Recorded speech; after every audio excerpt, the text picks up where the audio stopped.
অনেক দিন আগের কথা। একটি ছোট্ট গ্রামের বাজারে পাশাপাশি ছিল দুই বন্ধু, দুইটি মিষ্টির দোকান। একজনের নাম রমেন আর অন্যজন রামু। রমেনের দোকান ছিল বড়, সুন্দর আর সব সময় ভিড়ে ভর্তি। রামুর দোকান ছিল ছোট, কিন্তু পরিষ্কার পরিচ্ছন্ন আর ভালোবাসায় ভরা। একদিন বাজারে খুব কম লোক এলো।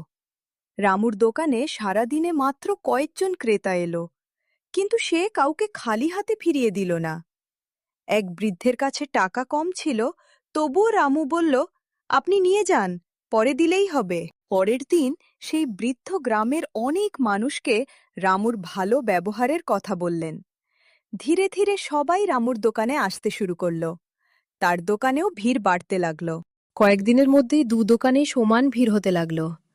দুই বন্ধু বুঝতে পারল, ব্যবসায় শুধু লাভ নয়, মানুষের ভালোবাসাই সবচেয়ে বড় সম্পদ।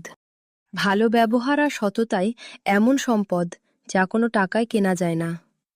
মানুষকে সম্মান করলে সাফল্য একদিন নিজেই আপনার দরজায় কড়া নাড়বে। ভিডিওটি যদি আপনার ভালো লেগে থাকে তাহলে অবশ্যই লাইক করুন এবং আমাদের চ্যানেলটি সাবস্ক্রাইব করুন।